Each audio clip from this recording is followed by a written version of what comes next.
नमस्कार, मैं हूं आपके साथ मनीषा शर्मा और आप देख रहे हैं हमारा खास news bulletin show news 360 degree. जहां इस खास न्यूज शो में हमारे संवाददाता हर बड़ी खबर आपके सामने रखेंगे। देश और दुनिया के हर कोने कोने से पूरी पैनी नजर के साथ न्यूज इंडिया का कैमरा आपके लिए लेकर आएगा वो तमाम बड़ी खबरें जो होंगी दमदार भी तो असरदार भी। तो देश के कोने कोने से सभी बड़ी खबरें एक बुलेटिन में देखिए।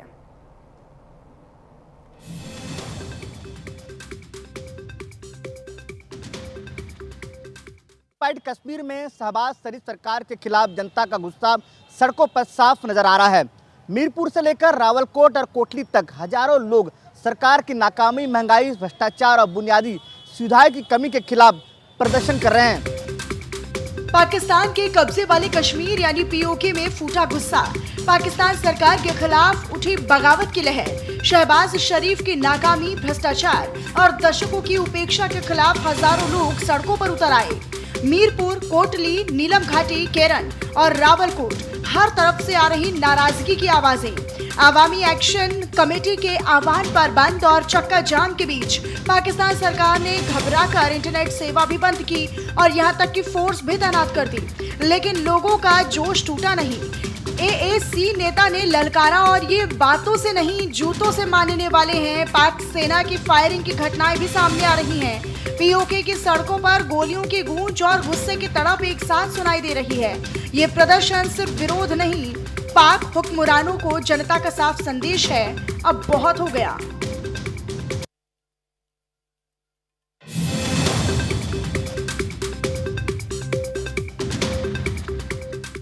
महाराष्ट्र के अहिल्यानगर में सांप्रदायिक तनाव उस वक्त भड़क उठा जब आई लव मोहम्मद के पोस्टर पर विवाद हुआ और आरोप लगे कि पैगंबर मोहम्मद का नाम जमीन पर लिख दिया गया। इसके बाद मुस्लिम समुदाय के लोगों ने थाने के बाहर प्रदर्शन किया। पुलिस ने हालात देख लाठीचार्ज किया। अहिल्यानगर की सुबह उठी एक पोस्टर से और ढल गई तनाव की चिंगारी में।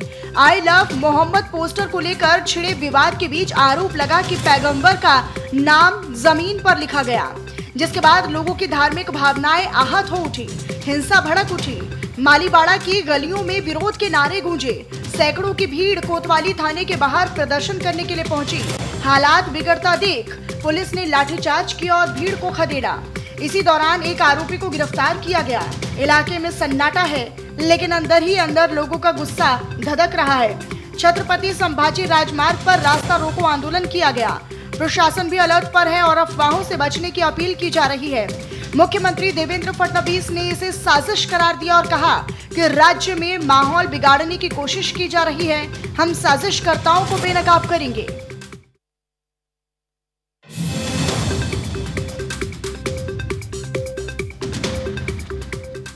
दिल्ली यूनिवर्सिटी के पूर्व यूनियन अध्यक्ष रौनक खत्री से 5 करोड़ रुपए की रंगदारी मांगने का मैसेज रौनक खत्री के मोबाइल पर आया है, जिसमें उस शख्स ने दावा किया है कि रोहित गोदाना गैंग का सदस्य है और 5 करोड़ रुपए अगर नहीं दिए तो तुझे जान से मार दिया जाएगा, यानी कि खुद को मरा हुआ समझना। जिसके बाद दिल्ली पुलिस में शिकायत की गई है और अब दिल्ली पुलिस ने इस पूरे मामले की जांच शुरू कर दी है। नई दिल्ली में चौंकाने वाला मामला सामने आया है। दरअसल दिल्ली यूनिवर्सिटी के पूर्व छात्र नेता रौनक खत्री ने कहा है कि उन्हें फोन पर जान से मारने की धमकी मिली है और 5 करोड़ रुपए की फिरौती की मांग की गई है। रौनक के अनुसार कॉल करने वाले ने खुद को रोहित गोदाना बताया और धमकी दी कि पैसा न देने पर उसकी जान ले ली जाएगी। रौनक 2024 में डूसू अध्यक्ष पद जीत चुके हैं और विश्वविद्यालय में उनकी पकड़ भी मजबूत मानी जाती है। छात्र नेता ने तुरंत पुलिस को सूचित किया और एफआईआर दर्ज करवाई है। पुलिस मामले की जांच में जुटी है और सुरागों की पड़ताल की जा रही है। यूनिवर्सिटी प्रशासन और छात्र संगठन भी चिंता में है और शांति बनाए रखने की अपील हो रही है। इस गंभीर घटना से छात्र समुदाय में असुरक्षा की भावना तेज हो गई है।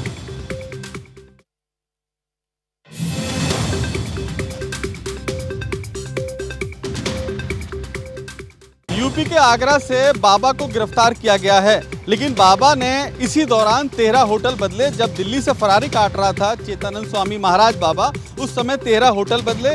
और ये भी जानकारी मिली है दिल्ली पुलिस की तरफ से कि 13 वो होटल चेंज किए जहां पर सीसीटीवी कैमरे नहीं थे, यानी कि बाबा किसी भी हाल में ये नहीं चाहता था कि उसकी सूचना किसी को मिले। लेकिन इस दौरान उसने एंटीसिपेटरी बेल भी अप्लाई कर दी। वहां से बैठे बैठे 3 मोबाइल भी उसके पास से बरामद हुए, आईपैड बरामद हुआ, 5 दिन के पुलिस रिमांड पर पहुंचे स्वामी चैत्यानंद और अब खुल रही है परत दर परत वो काली हकीकत जो अब तक ढकी हुई थी।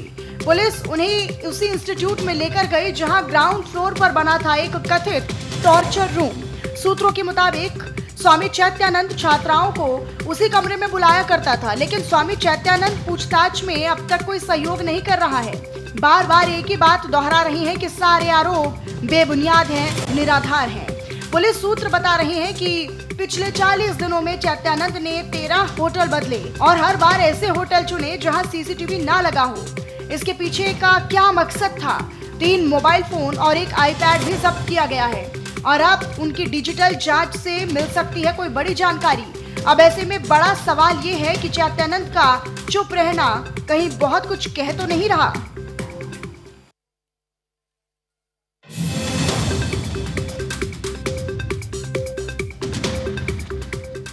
लालू यादव के परिवार में एक बार फिर से अंतर्कलह देखने के लिए मिल रही है। इस बार अंतर्कलह का कारण है पोस्टर, यानी कि तेज प्रताप यादव ने अपनी पार्टी का पोस्टर जारी किया जिसमें उसके माता पिता जो हैं पोस्टर में दिखाई नहीं दिए, जिसके बाद से जब तेज प्रताप यादव से सवाल पूछा गया कि आखिरकार उनकी पार्टी के पोस्टर में लालू यादव राबड़ी देवी क्यों नहीं, उन्होंने कहा पार्टी के गाइडलाइन की वजह से उनको नहीं रखा गया है। जबकि उन्होंने कहा कि ये सवाल आप मुझसे क्यों पूछते हैं, जाकर तेजस्वी यादव से पूछिए जिन्होंने माता पिता को अपने पोस्टर्स में हटाया हुआ है। बिहार में चुनावी पारा बढ़ने से पहले ही लालू परिवार में पोस्टर वॉर तेज हो गया है। तेज प्रताप यादव का सीधा सवाल है, तेजस्वी बताएं आरजेडी के पोस्टर से लालू राबड़ी की फोटो क्यों हटाई। तेज प्रताप यादव ने भी कहा कि मेरे माता पिता आरजेडी में हैं, मैं जनशक्ति जनता दल से हूँ, तो फिर मेरे पोस्टर में उनकी फोटो क्यों हो। बात यही नहीं रुकी, बल्कि तेज प्रताप यादव ने पलटवार करते हुए तेजस्वी यादव की होर्डिंग पर भी सवाल खड़े कर दिए और बोले कि आपकी भी होर्डिंग में माता पिता नहीं हैं, मैं तो दिल में रखता हूं, तस्वीरों में नहीं। अब इस पोस्टर विवाद में बीजेपी भी कूद पड़ी है। यूपी के मंत्री धर्मवीर प्रजापति और बिहार के डॉक्टर रंजन सिंह ने तेजस्वी यादव पर जमकर निशाना साधा, तो वहीं इंडिया गठबंधन के साथी कांग्रेस और सपा ने कहा कि ये पारिवारिक मसला है, एनडीए इसे उछालकर फायदा उठाना चाहती है, लेकिन जनता तो सब देख रही है। पोस्टर से जो गायब है, क्या वो गठबंधन में भी गायब हो जाएगा?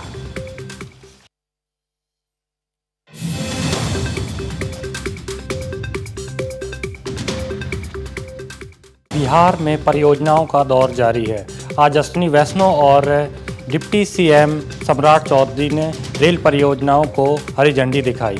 एक साथ 7 ट्रेनों को हरी झंडी दिखाई, जिसमें 3 अमृत भारत ट्रेन और 4 पैसेंजर ट्रेनें हैं। बिहार के यात्रियों के लिए आज का दिन ऐतिहासिक बन गया। रेल मंत्री अश्विनी वैष्णव और डिप्टी सीएम सम्राट चौधरी ने 7 नई ट्रेनों को हरी झंडी दिखाकर रवाना किया। इन ट्रेनों में 3 है high speed Amrit Bharat express, जो अब बिहार में कुल 15 हो चुकी हैं, और 4 पैसेंजर ट्रेन जो लोकल यात्रियों के लिए किसी तोहफे से कम नहीं है। नई एक्सप्रेस ट्रेनों में शामिल है मुजफ्फरपुर, चरपल्ली, मदार, दरभंगा और छपरा आनंद विहार एक्सप्रेस। वहीं नई पैसेंजर ट्रेनों में पटना, बक्सर, झाझा, दानापुर, नवादा, पटना और पटना इस्लामपुर में ट्रेनें शामिल है। ये सिर्फ नई ट्रेन नहीं, बल्कि विकास की नई पटरी पर दौड़ते बिहार का सबूत है।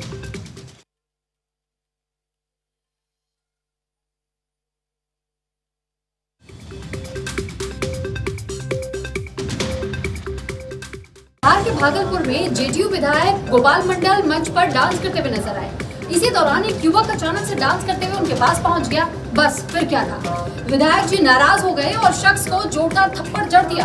अब इसके बाद से वीडियो सोशल मीडिया पर खूब वायरल है। विधायक है, मंच है, म्यूजिक है और डांस का माहौल है, लेकिन बिहार के भागलपुर से वायरल हो रहे इस वीडियो के मंजर कुछ और ही दिख रहा है। जेडीयू विधायक गोपाल मंडल डांस कर रहे थे, तभी एक युवक उनके पास आ गया और स्टेप्स में साथ देने की कोशिश की, और अगले ही पल मंच पर गूंजा एक तमाचा। जी हाँ, विधायक जी ने बिना एक पल गवाए युवक को थप्पड़ रसीद कर दिया। वीडियो वायरल होते ही बवाल मच गया। लोग पूछ रहे हैं कि क्या ये मंच था या मिजाज का मैदान। सोशल मीडिया पर प्रतिक्रियाएं तेज हैं। कोई इसे शक्ति प्रदर्शन बता रहा है तो कोई इसे बर्दाश्त की हद से बाहर। हालांकि विधायक की तरफ से अभी तक कोई सफाई नहीं आई है, लेकिन वायरल वीडियो ने बता दिया है कि बिहार की राजनीति में डांस भी, ड्रामे भी और थप्पड़ भी है।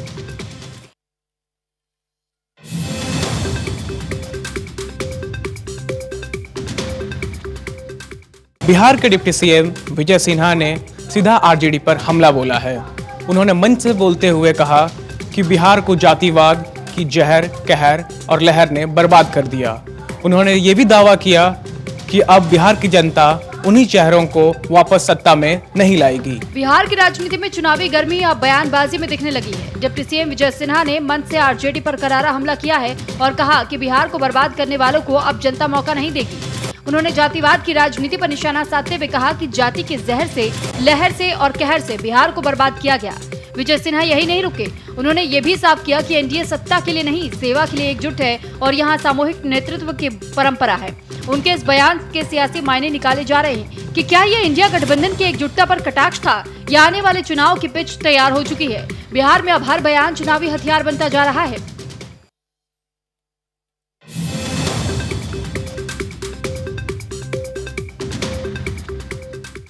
नवरात्रि के पावन पर्व के दौरान प्रधानमंत्री नरेंद्र मोदी ने दिल्ली बीजेपी के नए मुख्यालय का उद्घाटन किया और ऐसे में इस मौके पर तमाम दो केंद्रीय मंत्री और दिल्ली प्रदेश के तमाम पदाधिकारी और दिल्ली के एकजुटता भी मौजूद थी। सबसे महत्वपूर्ण है कि ये भी मुख्यालय जो है दिल्ली प्रदेश का वो भी दीनदयाल उपाध्याय मार्ग पर बनाया गया है। नवरात्रि के शुभ सप्तमी पर प्रधानमंत्री नरेंद्र मोदी ने दिल्ली बीजेपी को नई पहचान दी और नए कार्यालय का उद्घाटन किया। पंडित दीनदयाल उपाध्याय मार्ग पर बना ये नया दफ्तर न सिर्फ एक बिल्डिंग है बल्कि बीजेपी की अब तक की राजनीतिक यात्रा का प्रतीक भी बन गया है। उद्घाटन समारोह में मौजूद रहे राष्ट्रीय अध्यक्ष जेपी नड्डा, दिल्ली की सीएम रेखा गुप्ता और तमाम केंद्रीय मंत्री, सांसद, विधायक और हजारों कार्यकर्ता। दिल्ली बीजेपी अध्यक्ष वीरेंद्र सचदेवा ने इसे ऐतिहासिक क्षण बताते हुए कार्यकर्ताओं को बधाई दी। उन्होंने कहा, अजमेरी गेट से लेकर रकाबगंज रोड और फिर पंत मार्ग तक पार्टी के सफर में बहुत उतार चढ़ाव आए, लेकिन अब हमारी अपनी इमारत है जो हमारे संकल्प और संगठन दोनों की ताकत को दर्शाती है। ये सिर्फ उद्घाटन नहीं, ये है भाजपा के आत्मविश्वास का नया पता।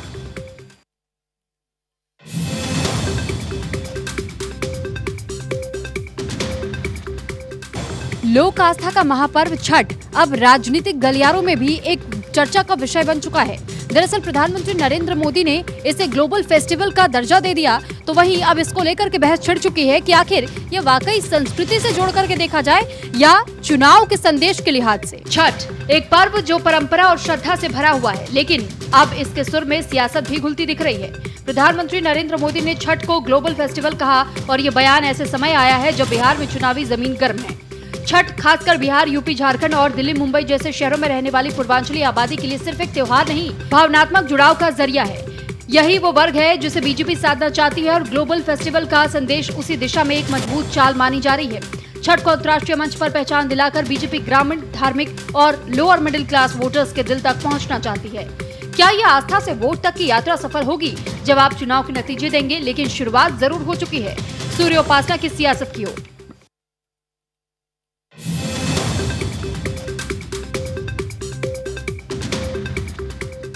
यूपी में शुरू हुआ आई लव मोहम्मद पोस्टर का विवाद अब राजनीतिकरण में बदलता हुआ नजर आ रहा है, या फिर यूं कह लीजिए कि अब इस पर सियासी जो रण है वो भी बिछना शुरू हो चुका है। अब ये मात्र एक पोस्टर वॉर नहीं बल्कि वर्चस्व की लड़ाई भी बन चुका है। अब इसमें समाजवादी पार्टी, बीजेपी और कांग्रेस ने भी अपने अपने पोस्टर्स के जरिए इस जंग में एंट्री ले ली है और अब ये न केवल एक राजनीति का विषय रह गया है बल्कि अब ये पहचान का भी विषय बन गया है। उत्तर प्रदेश की सियासत में अब आई लव पोस्टर वॉर ने नया तूफान खड़ा कर दिया है।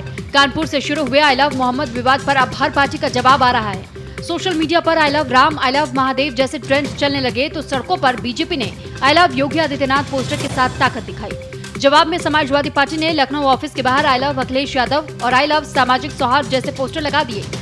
कांग्रेस भी पीछे नहीं रही। अब्दुल्ला शेर खान ने राहुल गांधी की तस्वीर वाले आई लव कॉन्स्टिट्यूशन पोस्टर के साथ संविधान और सामाजिक मूल्यों का मुद्दा उठा दिया। अब ये पोस्टर सिर्फ दीवारों तक नहीं, सियासी नारों और वोटरों की सोच तक पहुंच चुके हैं। सवाल यह है कि क्या भावनाओं का ये पोस्टर वॉर आने वाले चुनाव की दिशा तय करेगा?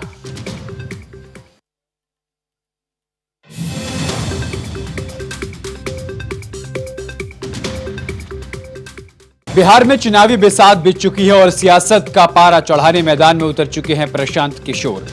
पीके ने प्रेस कॉन्फ्रेंस करके सीधा हमला बोला और डिप्टी सीएम सम्राट चौधरी से लेकर मंत्री अशोक चौधरी और आईएएस परिवारों तक को कटघरे में खड़ा कर दिया। आरोप भी गंभीर लगे और तेवर भी तल्ख थे। बिहार में सियासत का पारा अब चढ़ने लगा है और इसकी वजह है प्रशांत किशोर। पीके ने एक विस्फोटक प्रेस कॉन्फ्रेंस की जिसमें कहा कि बिहार में सिर्फ सिस्टम नहीं, सत्ता के स्तर भी सड़ चुके हैं। पीके ने सम्राट चौधरी पर हत्या के साथ आरोप, सीबीआई जांच के सवाल और रेप केस से जुड़ी पुरानी फाइलें सब खंगाल डाली। वहीं अशोक चौधरी पर भ्रष्टाचार, बेटी की सगाई के बाद ट्रस्ट के 100 करोड़ फंडिंग और 20,000 करोड़ के कॉन्ट्रैक्ट में 5% कमीशन का सीधा आरोप लगाया। पीके ने कहा इस्तीफा दो, नहीं तो कोर्ट जाएंगे और अगर जरूरत पड़ी तो 500 करोड़ की मानहानि का केस भी ठोकेंगे। साथ ही अपना इनकम टैक्स और डोनेशन का पूरा ब्यौरा देकर के बोले, मैंने सलाह दी, चोरी नहीं की। अब सवाल यह है कि क्या पीके की इस आंधी से सत्ता का संतुलन डगमगाएगा या ये भी एक सियासी शो है जो कुछ दिन बाद थम जाएगा।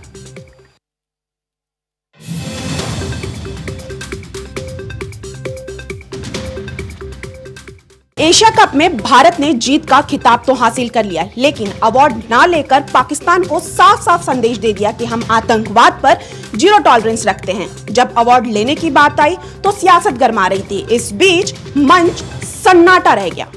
भारत ने एशिया कप 2025 का फाइनल पाकिस्तान को हराकर जीत लिया, लेकिन ये जीत जश्न से ज्यादा विवादों की वजह से चर्चा में आ गई, क्योंकि जब ट्रॉफी देने की बारी आई तब पाकिस्तान के मंत्री और एशियन क्रिकेट काउंसिल के अध्यक्ष मोहसिन नकवी ने भारतीय टीम को विजेता ट्रॉफी देने से इनकार कर दिया। भारतीय टीम भी पीछे नहीं हटी। उन्होंने साफ कहा कि हम ट्रॉफी राजनीतिक चेहरों से नहीं लेते। हालात बिगड़े, एसीसी ने माहौल संभालने की कोशिश की, लेकिन नकवी ने हर प्रस्ताव को ठुकरा दिया। नतीजा ये रहा कि ना कोई फोटो, ना कोई ट्रॉफी सेलिब्रेशन और ना ही सम्मान दिया। स्टेडियम में 1 घंटे तक सन्नाटा पसरा रहा, फिर ट्रॉफी मंच से हटा ली गई। इसके बाद मोहसिन नकवी ने पीएम मोदी के बधाई संदेश पर विवादित जवाब देकर खेल की मर्यादा तोड़ दी। सवाल ये नहीं कि ट्रॉफी किसने दी, सवाल यह है कि क्या अब खेल का मंच भी राजनीति का बंधन बन चुका है।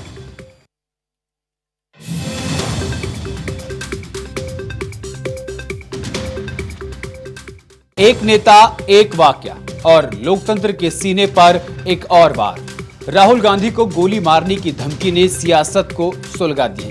राहुल गांधी को टेलीविजन डिबेट में गोली मारने की धमकी अब सिर्फ एक बयान नहीं बल्कि लोकतंत्र पर हमला बन चुका है। कांग्रेस कह रही है कि ये ना तो जुबान की फिसलन थी और ना ही निजी राय, ये था सुनियोजित संदेश डराने का, दबाने का और चुप कराने का। कांग्रेस नेता पवन खेड़ा ने आरोप लगाया कि पहले गालियां दी गई, अब गोलियों की बात हो रही है। केसी वेणुगोपाल ने गृह मंत्री को पत्र लिखा और पूछा है कि क्या राहुल गांधी की सुरक्षा से खिलवाड़ हो रहे हैं, क्या उनकी सीआरपीएफ से जुड़ी गोपनीय जानकारी जानबूझकर लीक की गई। कांग्रेस का सीधा आरोप है कि विचार से हारने के बाद अब विचार के ही वाहक को निशाना बनाया जा रहा है। ये धमकी सिर्फ राहुल गांधी को नहीं, पूरे विपक्ष, गरीबों और वंचितों की आवाज को कुचलने की कोशिश है। सवाल बड़ा है, क्या लोकतंत्र में अब सवाल पूछना गुनाह बन चुका है।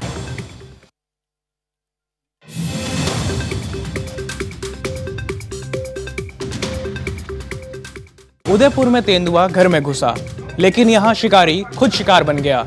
जी हाँ, घर की बहादुर महिला ने तेंदुए को रस्सी से बांध दिया और ये वीडियो अब सोशल मीडिया पर खूब वायरल हो रहा है। उदयपुर के घर में तेंदुआ घुसा है, लेकिन ये तेंदुआ शायद गलत पते पर आ गया था, क्योंकि जिस घर में घुसा वहाँ एक दमदार महिला थी जिसने बिना डरे तेंदुए को रस्सी से बांध दिया और फिर वन विभाग को फोन किया। जब रेस्क्यू टीम पहुंची तो देखा तेंदुआ रस्सी में बांधा हुआ पाया गया और महिला बेहद शांत थी। अब सोशल मीडिया पर मीम्स की बाढ़ है, इस बहादुरी की तारीफ हो रही है।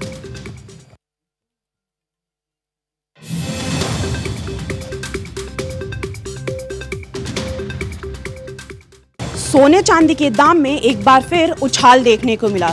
सोना 1,15,000 के पार पहुंचा तो चांदी 1,44,000 के पार पहुंचा। इस बीच निवेशकों की नजर बाजार पे है और ये दाम बढ़ने का सिलसिला अब भी जारी है। सोना चांदी के दामों ने एक बार फिर से नया रिकॉर्ड बना लिया है। ज्वेलर्स एसोसिएशन के मुताबिक 24 कैरेट शुद्ध सोने का रेट अब 1,15,000 रुपए प्रति 10 ग्राम के भी पार पहुंच गया है, तो वहीं चांदी का भाव 1,44,000 रुपए प्रति किलो के भी ऊपर पहुंच गया है। पिछले कई दिनों से सोने का भाव लगातार बढ़ रहा है।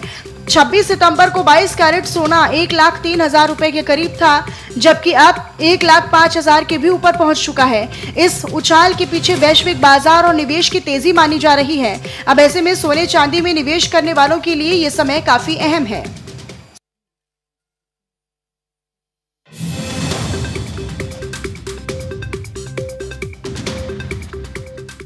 मध्य प्रदेश का इंदौर शहर न केवल सफाई या स्वच्छता के मामले में अव्वल है, बल्कि अब ये चिड़ियाघर में नए जानवरों की मेहमान नवाजी में भी आगे है। दरअसल मुख्यमंत्री डॉक्टर मोहन यादव ने चिड़ियाघर पहुंचकर ज़ेब्रा और साइबन जैसे तमाम नए मेहमानों का गर्मजोशी से स्वागत किया। इंदौर के चिड़ियाघर में आज कुछ नए चेहरे दिखे।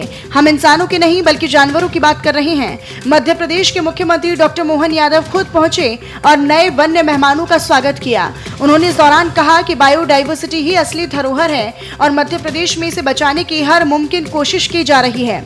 उन्होंने बताया कि जेब्रा की संख्या बढ़ रही है और बाइसन, ऑस्ट्रिच जैसे जानवर अब इंदौर के चिड़ियाघर में देखने को मिलेंगे। साथ ही एक दिलचस्प बात ये भी कही कि आज से 60-70 साल पहले यहाँ पर कोबरा भी मिलते थे, लेकिन समय और सीमाओं ने चीजें बदल दी हैं। मगर अब कोशिश है कि पूरा इकोसिस्टम फिर से तैयार हो और यहाँ पर जानवरों को सुरक्षित घर मिले और लोगों को प्रकृति के करीब आने का मौका भी।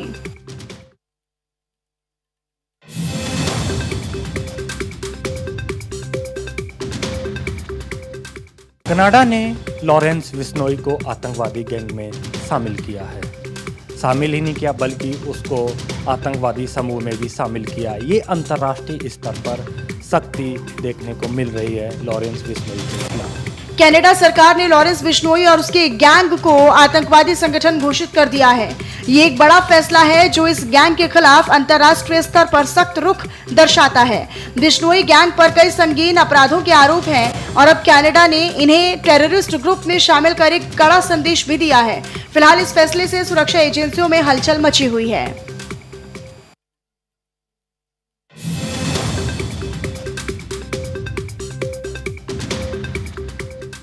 हरदोई में एक दर्दनाक सड़क हादसा हुआ जिसमें 5 लोगों की मौके पर मौत हो गई, जिसमें 2 महिलाएं, 2 बच्चे और 1 पुरुष शामिल है। फिलहाल आरोपी पिकअप ड्राइवर मौके से फरार हो गया। पुलिस तलाश कर रही है। यूपी के हरदोई से आई बड़ी और दर्दनाक खबर। सुरसा थाना क्षेत्र के सुरसा तिराहा पर एक बेकाबू पिकअप वाहन ने बाइक सवार 5 लोगों को रौंद दिया। इस हादसे में 2 महिलाएं, 2 बच्चे और 1 पुरुष की भी मौके पर मौत हो गई। जानकारी के मुताबिक ये 5 लोग एक ही बाइक पर सवार थे और मुंडन कराकर वापस अपने घर की ओर लौट रहे थे।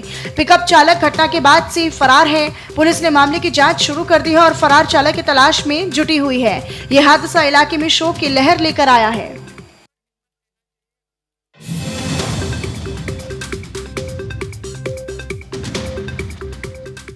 उत्तर प्रदेश के कानपुर में एक बड़ा फर्जीवाड़ा निकलकर सामने आया है। आपको बता दें कि कानून गो आलोक दुबे द्वारा तकरीबन 30 करोड़ रुपए के ऊपर की संपत्ति फर्जी दस्तावेजों को बनाकर खरीदी गई थी। फिलहाल इस पूरे मामले में डीएम ने जांच के आदेश दे दिए हैं और कानून गो को रिवर्ट करके लेखपाल बना दिया है और एक टीम का गठन कर दिया है। कानपुर प्रशासन ने एक बड़ा खुलासा किया है। कानून गो आलोक दुबे ने पिछले 7 सालों में करोड़ों की जमीनों में गड़बड़ी की।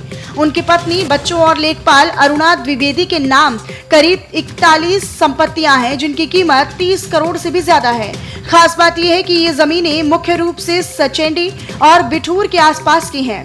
2016 से 2023 तक आलोक ने लगातार जमीन खरीद बिक्री की, जिसमें कई फर्जी दस्तावेज भी शामिल हैं। अगस्त 2023 में भी लेखपाल अरुणा द्विवेदी उनके साथ साझेदार बनी। जिलाधिकारी ने तुरंत कार्रवाई करते हुए आलोक को लेखपाल बनाकर नीचे किया और आगे की जांच के लिए टीम गठित की गई। कानपुर में ये मामला पुलिस प्रशासन के लिए एक बड़ी चुनौती बन गया है। फिलहाल यहाँ पर रुक रहे हैं बुलेटिन में एक छोटे से ब्रेक के लिए, फौरन हाजिर होंगे।